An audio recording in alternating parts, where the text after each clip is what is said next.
array processing. In this lecture, what we're going to do is mesh from those arrays so we can get kind of a grid plot and see what that looks like. And then we'll do some other processing with arrays, some statistical processing, and then just messing around with some Boolean stuff as well. So this is going to be a little bit longer lecture than the last two, but so let's get to it. We'll start off by importing NumPy as NP, and then we're going to import matplotlib. Whoops. Matplotlib, and we'll import the pyplot library from it, and we'll import it as PLT. So we're going to do this because we're going to be visualizing some of the grids and meshes we'll be making. And then in order to see those visualizations in IPython Notebook, we need to call matplotlib inline so we can see it inline with everything. Alt-Enter, and it's imported it. Cool. And don't worry too much about the matplotlib and visualizations in general.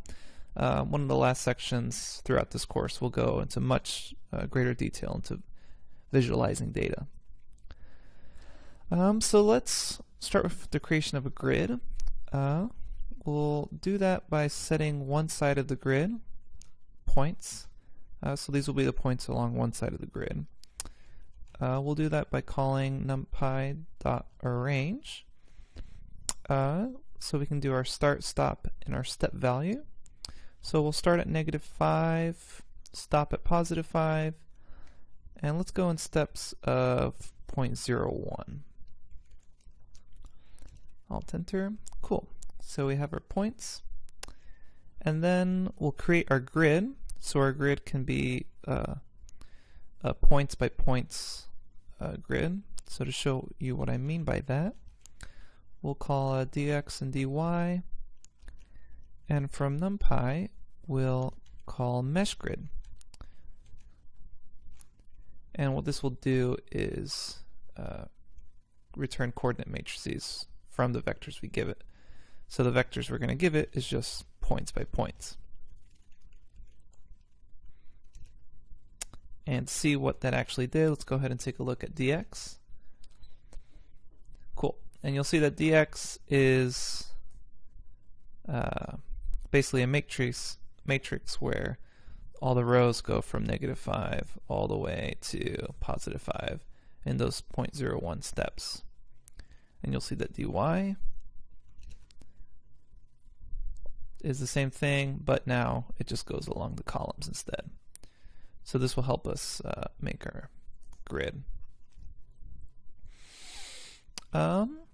So how about we do an evaluating function? So we'll say that z is equal to np.sign of dx. So we'll take the sign of all the dx values. If you remember from one of the previous lectures, this is just a universal function. Happens to be trigonometric. And we'll do np.sign of all the dy values too. And then we'll take a look at, we'll see what z actually looks like. So Alt-Enter. Cool. So these are our z values. And in order to get actually looks like, because these numbers can be a bit nebulous, we can plot this. And in order to plot this, we'll call PLT, and we'll do an image show, so that'll be IMShow, which is a good way to plot this kind of data, basically a matrix. So we'll call it Z to it. See what that looks like. Awesome. So now you can see how this is basically a sign along both the X and the Y. You can see how it has its peaks and valleys. If we want to see what that what these colors actually mean, as far as values, we can plot it with a color bar. So let's call that imshow again. Plot it with the color bar, and the last thing we're going to do is also give it a title. So we can do that by saying plot.title, and we'll say that's the plot for basically sine of x plus sine of y. So let's take a, oh, forgot to close that string there. Nice. And so now we can get a much better idea of what this image is actually showing us. So we can see the peaks here in red and the valleys. Processing is learning how to use NumPy where. In order to do that, we'll create two arrays. So let's create an A array, np.array, and we'll make this just a simple 1, 2, 3, 4. And then let's also make, scroll down a bit, also make a B array, and we'll say this is 100, 200, 300, 400. That way we can tell the form, but also know which values go with which array. So we'll input those arrays, and we'll create something, we'll create a Boolean array.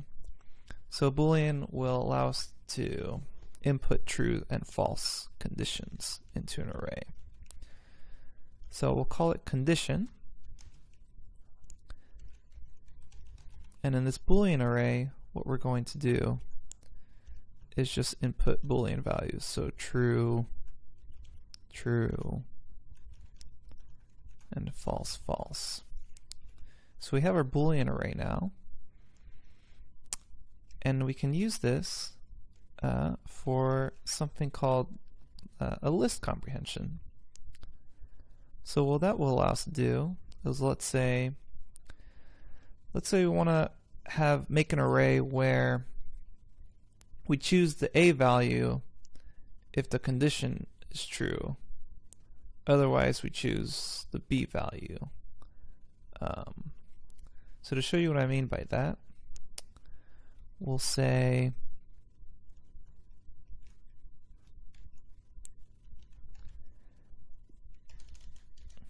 a val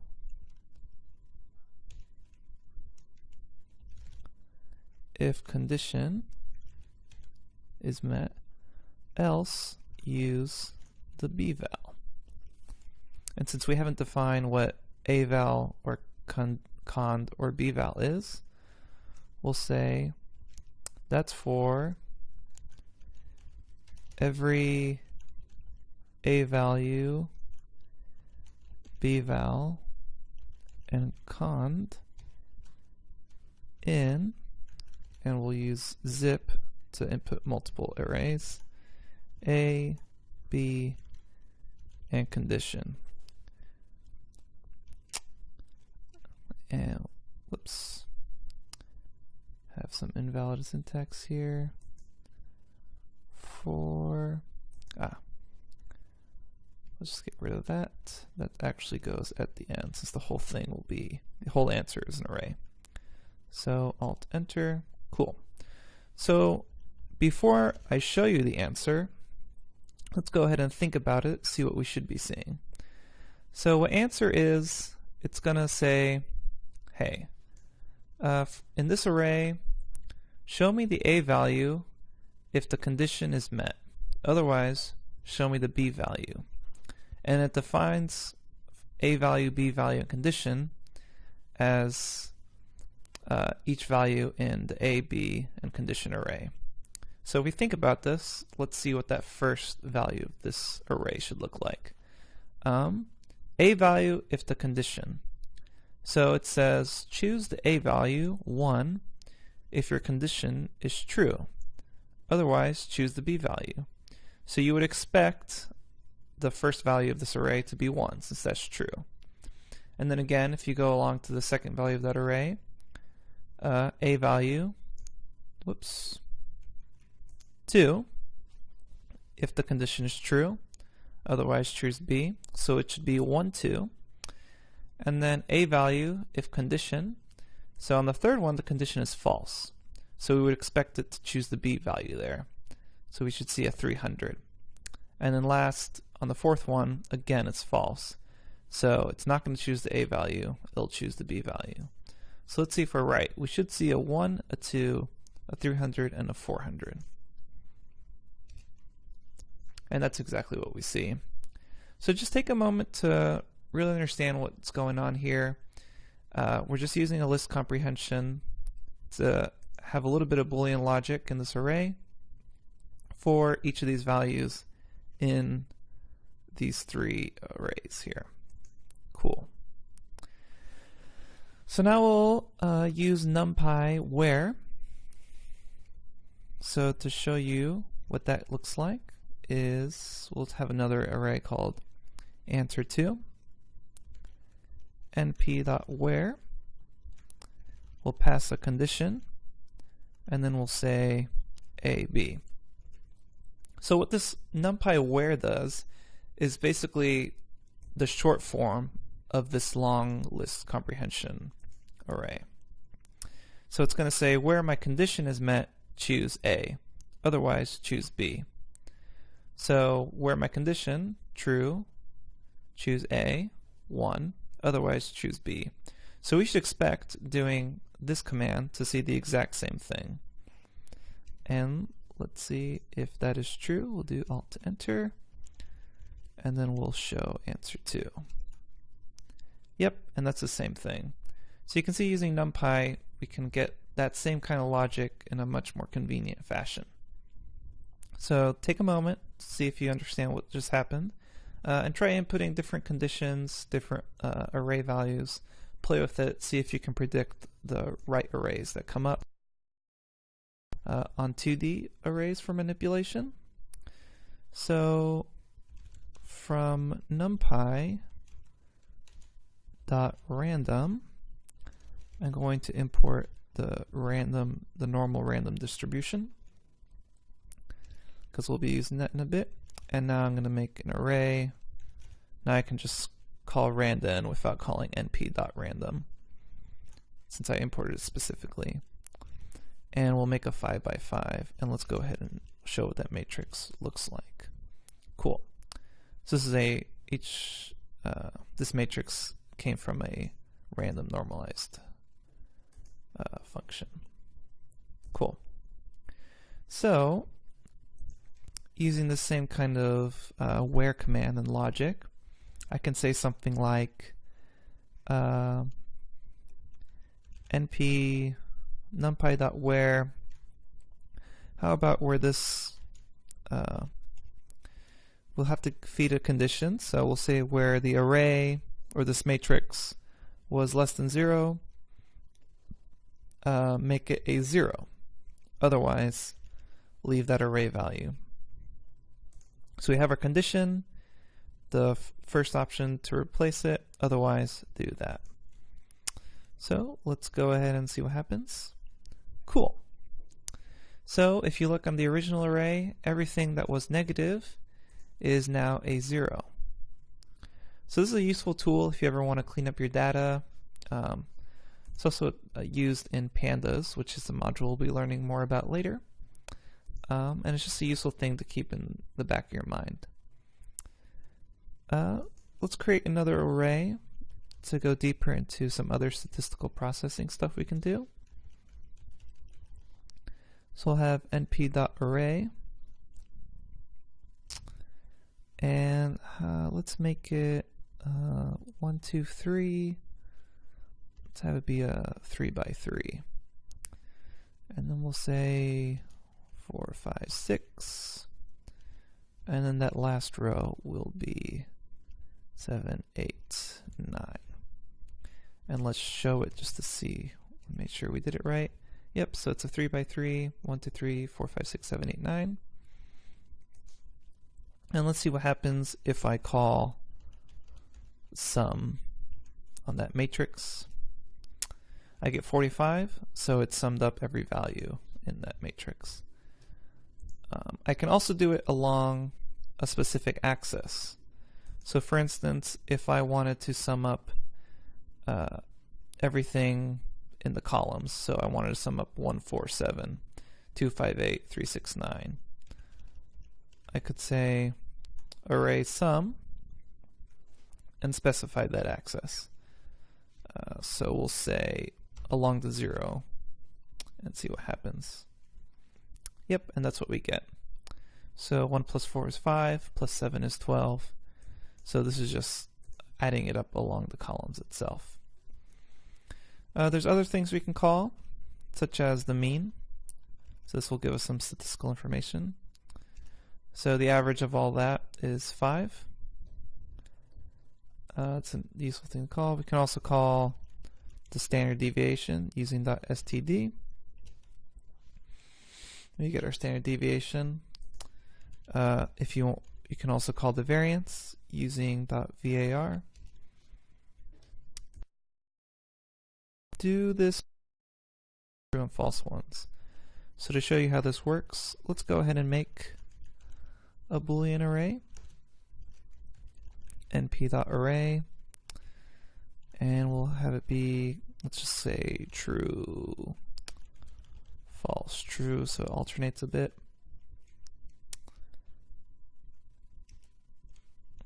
We'll call that Boolean array.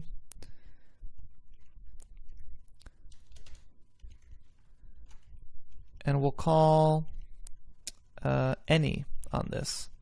So what any is going to do is it's going to return a Boolean, either true or false, if anything in that array was true. So since there are trues in there, we'll expect it to return true. Let's see if that works. Yes, it does. Similarly, we can call all. And this will return true only if all the values are true. So this should, we'd expect it to return false on the Boolean array, since there is a false there and they're not all true. And that's what we got. Cool.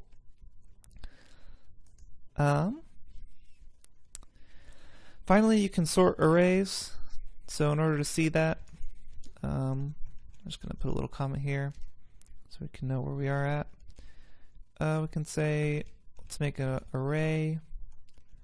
It's just a random 5, and we'll see it. Alt enter. Cool. So you see it's not sorted right now. So in order to sort it, we can call .sort, and then we'll see what happens. So now it's sorted it from least to greatest.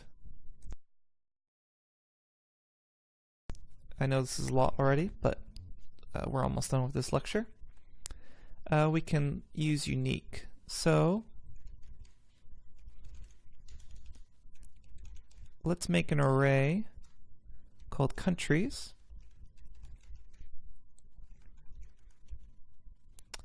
And let's say we have France, Germany. Let's get the US of A in there as well. Russia. We'll put USA again, and you'll see why in a second. We'll put in Mexico. And then finally Germany again.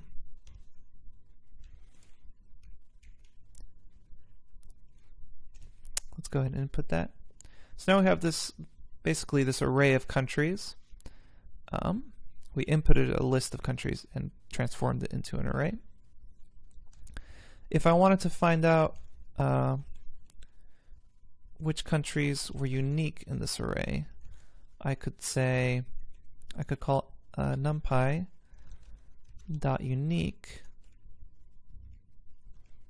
on countries, and it'll tell me which ones only appeared once. So let's see what happens. I'm sorry, it'll tell me which unique values you have. So you have France, Germany, Mexico, Russia, and USA. So it'll give you each of the unique values in that array. And last, we can also use numpy.in1d. So this can test values in one array. To show you how this works, let's pass France, USA, let's call it, I don't know, Sweden,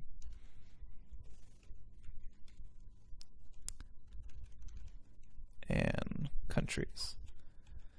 So what this command will do in 1D, it's going to check if France, USA, and Sweden are in this countries, a one-dimensional array.